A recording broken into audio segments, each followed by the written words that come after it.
So hello everyone, my name is Omer. I'm part of P-Keygen research, which is a research group focused on applied threshold cryptography and distributed system security. Now today I want to talk about what can go wrong when we try to apply bleeding edge cryptography to a system like Bitcoin. So I chose the example of threshold ECDSA, which is close to my heart, but as you'll see, many of the pitfalls that I will show are general. So the talk is divided into three parts, the good, the bad, and the ugly, where I will try to explain a bit about, to give some motivation, background about threshold wallets, and then we'll describe as many pitfalls as I can in threshold wallets, and finally, if one of you is interested, I would give some advice or best practices if you do want to use this type of cryptography.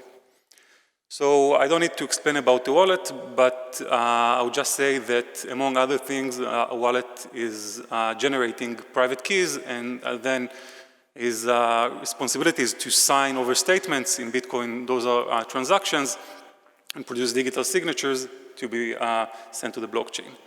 But now this digital signature, I want to expand it a bit and explain about a concept called threshold signatures, okay? So there are two parameters to a threshold signature protocol, a T and an N, and I would like to explain using an example what is a threshold signature. So at first, the key generation part. We have three parties, so they are, they'll do a protocol, a key generation protocol, and the number N is represent that there are three parties. So Spider-Man, Iron Man, and Captain America will each end up with a public key Q, and also some secret known only to him, which we'll call a secret share. So it's XS for Spider-Man, for example, and XI for Iron Man. So we need all three to generate these secret shares and public key. Now, the second part of a threshold signature is the signing, okay? So let's say Thanos comes by and kills Spider-Man and get control on his secret information. We'll still be able to generate a digital signature by running an interactive protocol between only two parties, and this is the threshold parameter T, okay? So Iron Man and Captain America will run a protocol using their secret shares, and eventually they'll be able to generate a transaction which will look like any regular transaction in the Bitcoin blockchain, okay? So this threshold ECDSA protocols were explored or investigated very broadly over the last couple of years. So just to give you an example of a few of them, I gathered them in a table so we can see a few interesting aspects. One is the assumptions. So as you can see, and I will touch a bit later about it, we need more cryptographic assumption than what is usually used just in regular ECDSA. Okay, so you see we need Paillier assumption for some, strong RSA, etc. And also you can see that the protocols are quite efficient, okay? So it ranges between seconds to milliseconds for key generation and signing. Now, unfortunately, those papers, as I said, all came out at about the same time. So there is not any good way to compare performance between them, or at least not in academic paper. It's actually not accurate because just recently there was an update to one of the papers that do give some numbers. And what I want to ask you is, okay, so as I mentioned, this can be efficient, but this is just one part of a wallet, right? This is the signing and key generation part. So what is a threshold wallet? And can we produce a threshold wallet which is also efficient? So let me try to define a threshold wallet with a set or tuple of 5 algorithms. So we touched on the distributed key generation and also the distributed signing, but there's also some other protocols.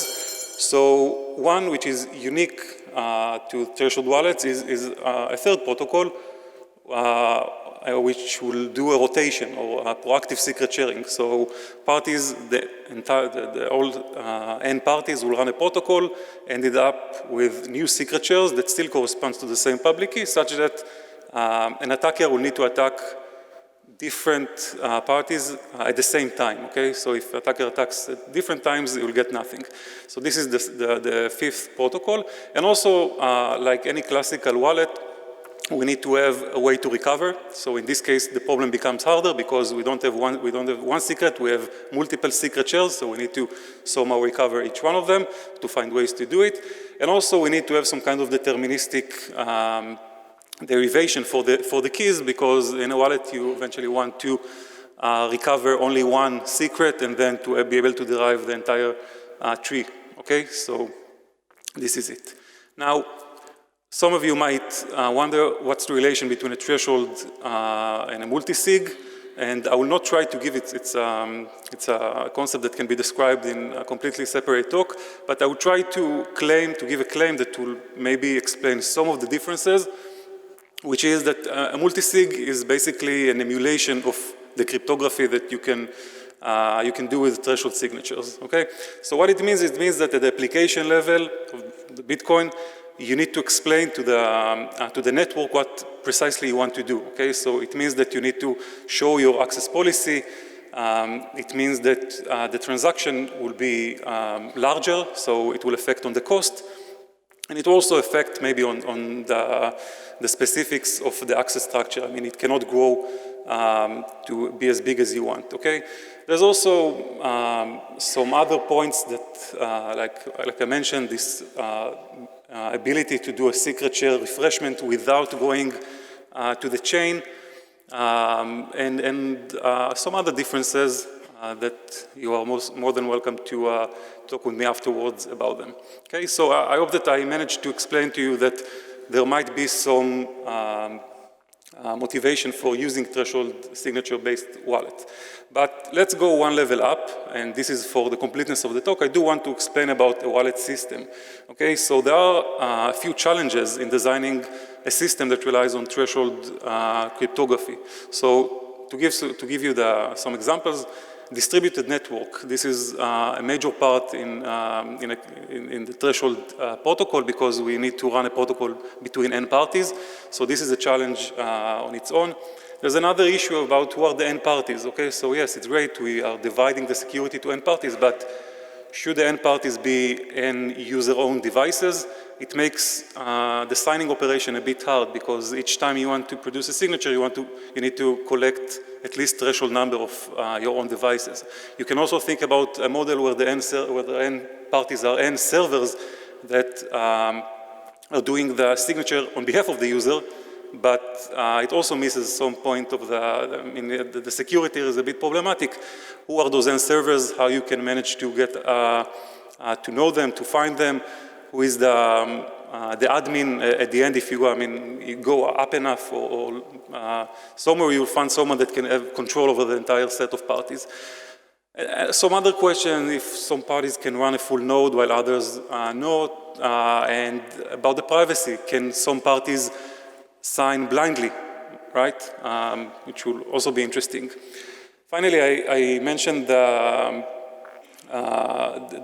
deterministic key derivation, so we need to find some kind of a parallel protocol to BIP32, but for this type of systems.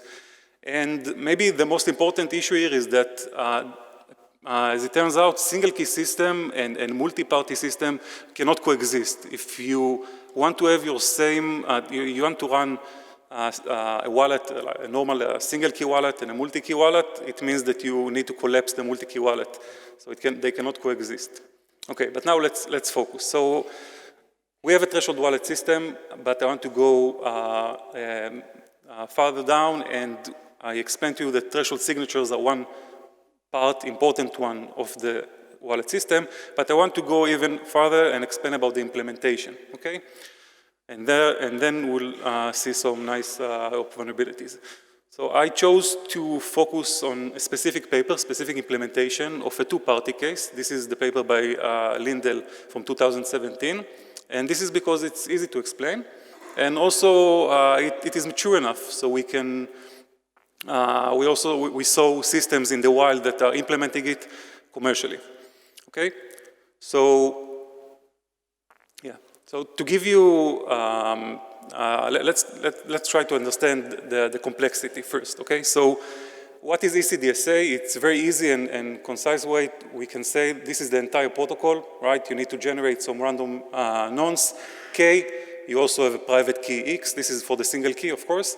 And then your signature will be an elliptic curve point that corresponds to this random number that you chose, and this expression S, okay, which is inverse of K times age, which is hash function of a message. And this is the expression, right? So the entire signature is RNS. So this was, let's compare it with the two-party key generation of Lindell, okay? So just to give you a sense of the level of complexity. And it even gets worse when you look at how to do two-party signing, right? The threshold is composed of a key generation protocol and a signing protocol, okay?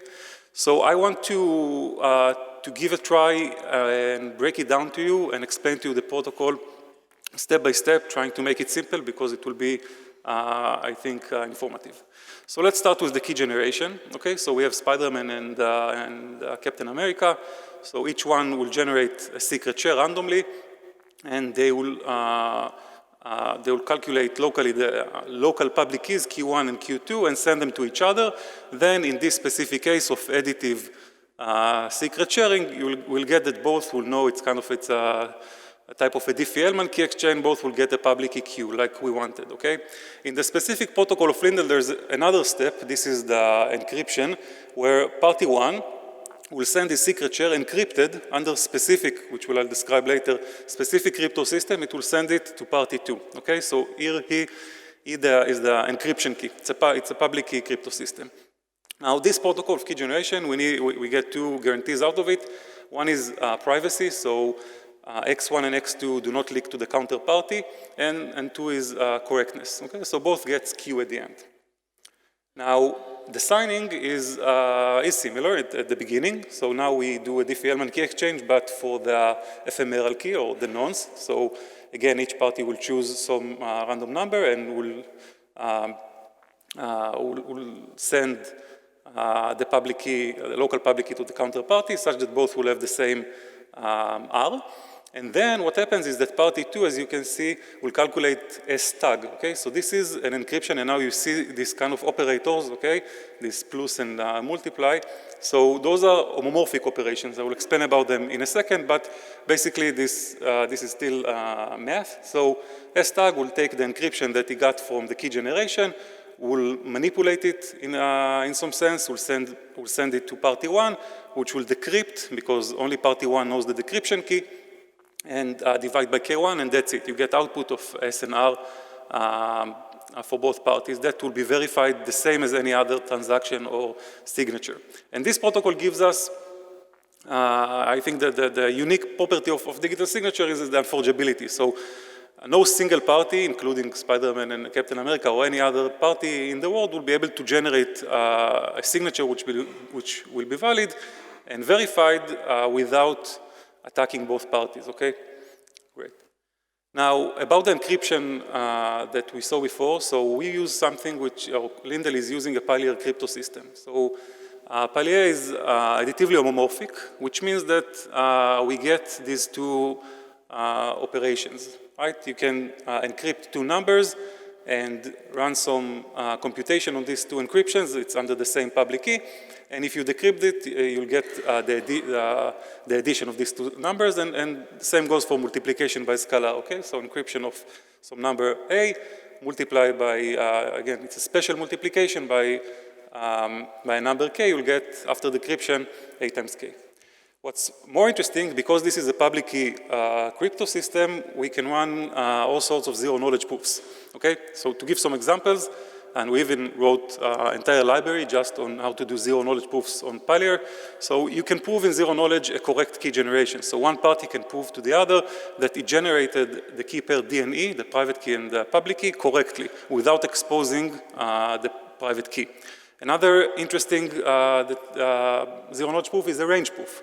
So one party, the prover, can prove to a verifier that a ciphertext C is actually an encryption of a number which is smaller than some number R without exposing the number, okay?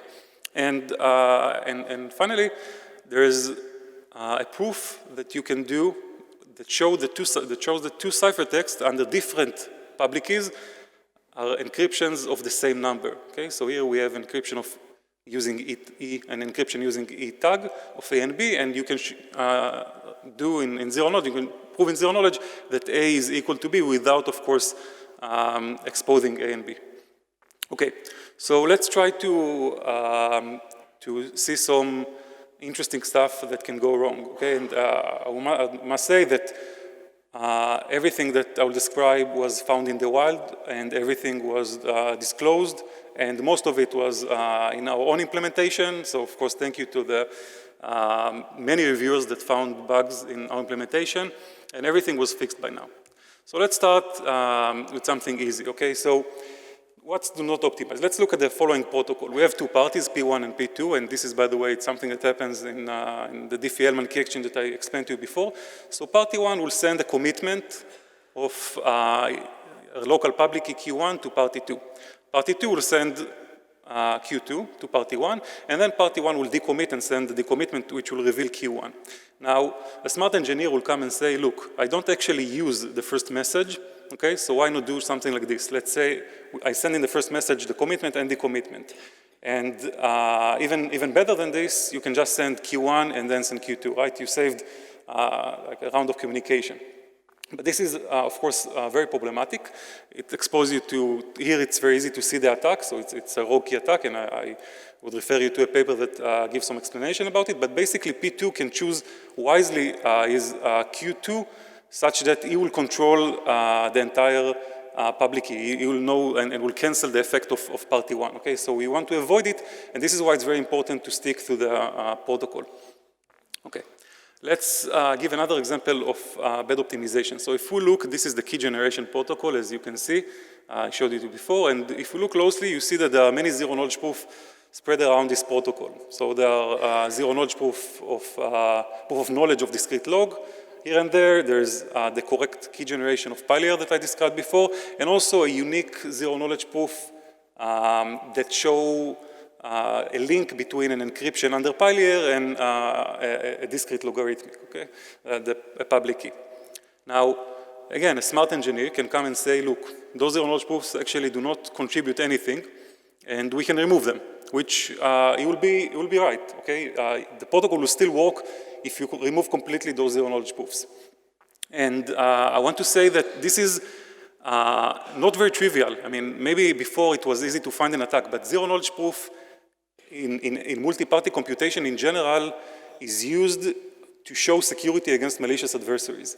Now, what it means is that if you remove even or change even slightly a bit one of the, you change a protocol of one of the zero-knowledge protocol, you might or probably break the security. So it will probably be not secure anymore. But it doesn't mean that in practice you can find a vulnerability. Okay, so it doesn't work very.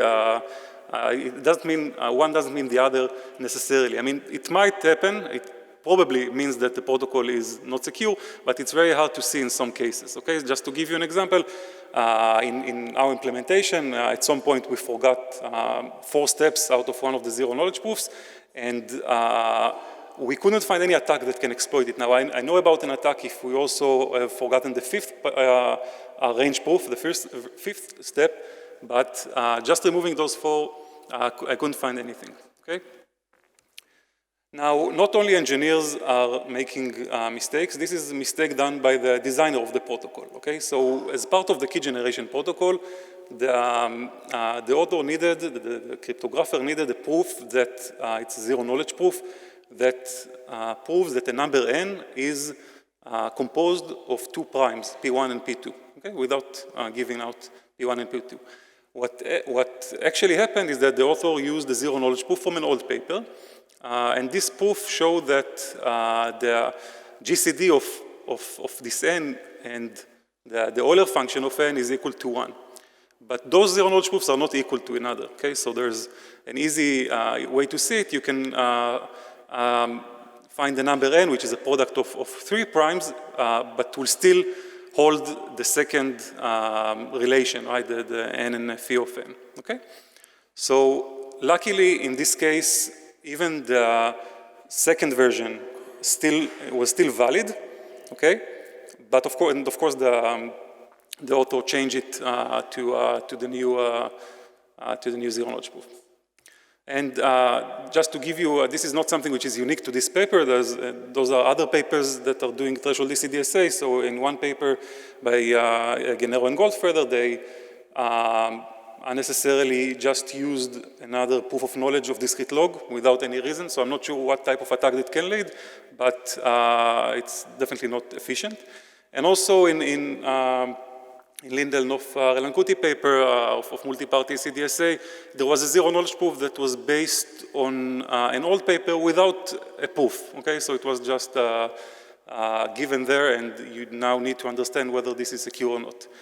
Okay, another interesting thing that you can see in those type of papers is that this is, as I mentioned, those are very new papers. So just looking at the example of the Lindell 17 paper, over the span of 18 months, we saw 8 versions, okay? Now I compared, in the stripe in the middle, you can see comparison between the first and the last version, okay? It's really easy to compare, it's really hard to compare actually using, it's not like GitHub, okay? So using ePrint makes it very hard to compare, but I did my best. So there are many changes. And just to give you an example, is that only in the last version, you could see that there was a change in one of the zero-knowledge proofs, that instead of a zero-knowledge proof of discrete log, there was some zero-knowledge proof of Diffie-Hellman relation. And only using this zero-knowledge proof, it enabled a concurrent signing. So the protocol was not useful without this last change. And it happened only in the last one, when the first version was accepted to Crypto, which is the largest conference in cryptography in the world, okay? So there are some bad ways to achieve efficiency. Because those zero-knowledge proofs, as I mentioned, are against malicious adversaries, some, and we saw it in a few places, so some companies, developers that chose the end parties to be end user-owned devices, as I mentioned, this is one of the parameters of the threshold wallet system, actually thought that because those are all owned by the user, we don't need the zero-knowledge proofs because we can, they are all be considered as honest, which is of course not true. The moment one device will get hacked and attacked, will become malicious and can do whatever he wants, okay? And the second line here, and there are a few things wrong with it. One is that you need to stick with industry standards. So this is Paillier key, and as you see, they chose 1024 bits when the industry standard is 2048. And the other thing is that it's written in JavaScript. But there are some good ways to achieve efficiency. So let's say some of the protocols are abstracting the zero-knowledge proofs, treating them as a black box. In that case, you might be able to take one black box and replace it with another, maybe a newer version, another paper, which will be better suited to your needs. There are also some protocols that are constructed in a modular way, such that there are different parts of the protocol, and it might be possible to run them in parallel. I would say that it's still very dangerous, so you need to make sure that when you try to run some sub-protocols in parallel, you need to make sure that you are doing it in the right way and that it still remains secure. And in general, you can most of the time trade security assumptions for efficiency. Okay, if you remember, if you go back to the original table that I showed about papers, you see that there are strong security assumptions, and the stronger the security assumption, the less efficient the protocol is. Again, it's like usually the case, not necessarily.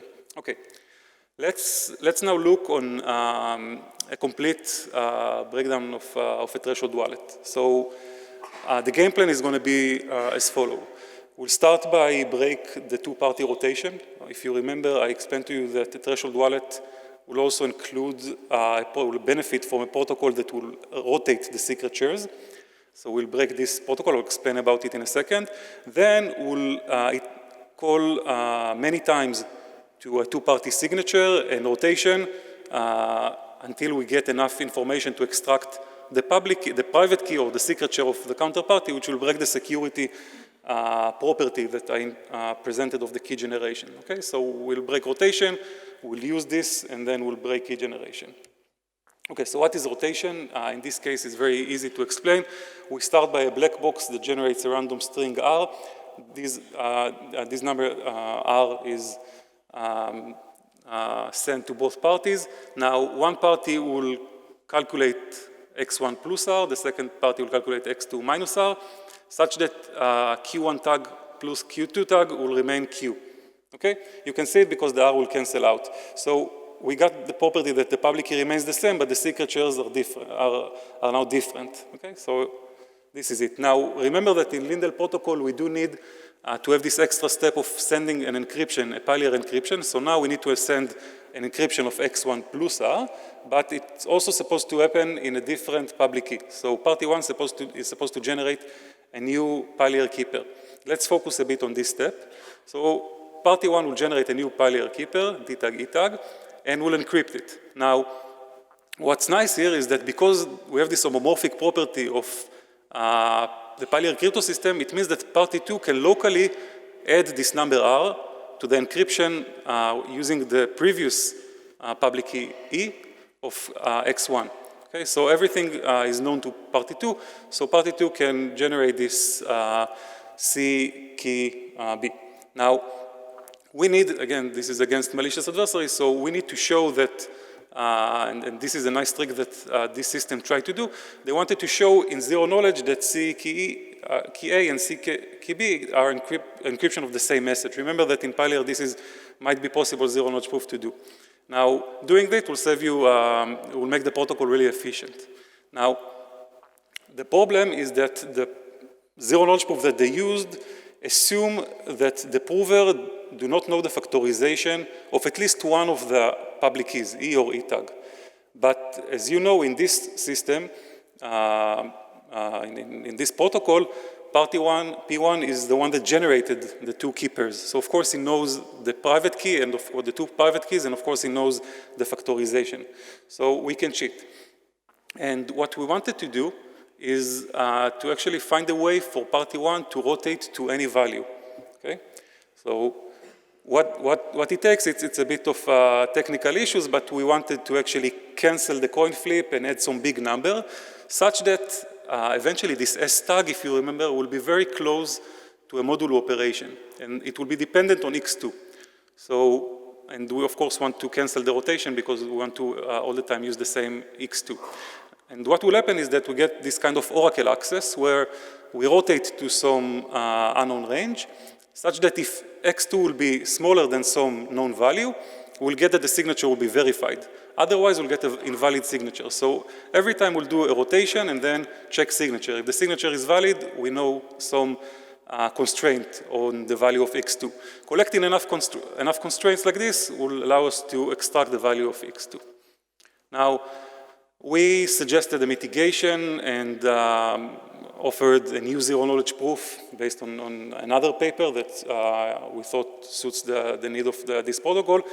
In practice, what they've done, they run key generation all over again, which is less efficient, but it works. Okay, great. So just, I mean, the lesson here is that even though you have a secure protocol, you need to still connect it with the other protocols of the system to make sure that everything works correctly. Great. So, but now let's look what if we do want to work with this type of cryptography in our system, what we should do. So, some really general advice. We need to understand the guarantees from the cryptography. So I explained to you before that for every protocol has some security definition and some properties that you get out of it. And we need to understand the limits and the risk of using this protocol, and to understand that you get exactly this. The security assumptions of the system, it's preferable if you minimize the security assumptions. So of course make them strong as possible, and also use as little assumptions as you need. And there's like a nice mental experiment that you could do. Just imagine an attacker with a lot of power and try to break into a system and see what it can do. There are some more, I would say, good practices. You should use cryptographers or this type of thinking, like adversarial thinking. You can find it in security engineers. Also a lot of education. Obviously, your code should get battle tested and audit, or the specific audits for cryptography. And it's wise to use programming language that gives you some kind of safety, if it's memory, if it's type safety.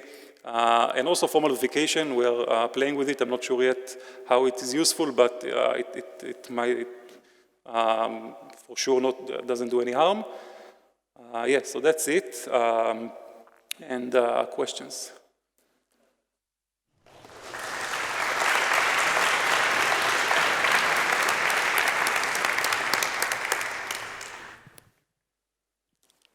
Hi, thanks for your talk. It's really awesome. I have a question about the efficiency of this algorithm comparing to a normal ECDSA. How hard, in sense of memory and speed, is to do the two-party ECDSA? Yeah, so the focus was not on performance, but the performance are getting better and better. Like doing now threshold ECDSA, and the latest results, I mean, just published it a few days ago. They run threshold ECDSA over 1 using 128 parties and done it in milliseconds, like, or in few seconds, like very small number. In terms of memory, again, it depends on the protocol. It will range between, it depends. So it can be from kilobytes to megabytes, no more than that. So it still can be very efficient and even run on mobiles.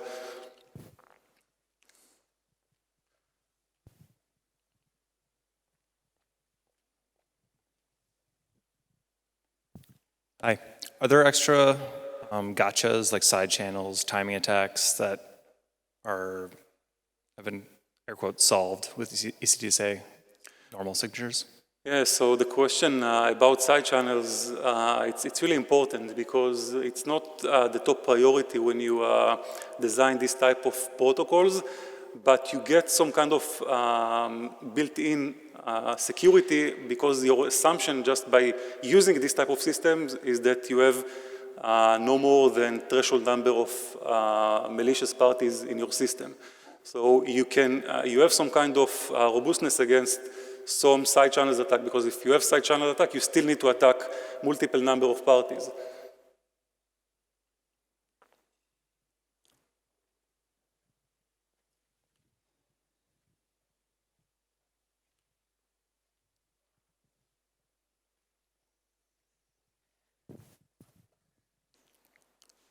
Hi, thanks for the talk. Very interesting. I was particularly curious. You showed there were actually several papers that came out almost contemporaneously, right? And you showed the assumptions. At least one of them said just ECDSA. So there are protocols that don't require things like Paillier assumptions. Yeah.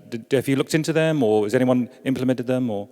Yes. So there is one paper that is doing it multi-party ECDSA out of ECDSA assumptions using oblivious transfer in a really cool way.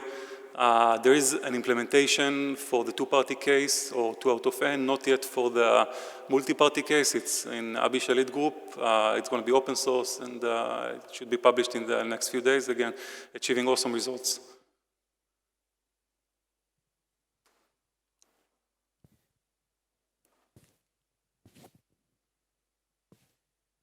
Okay. Thank you.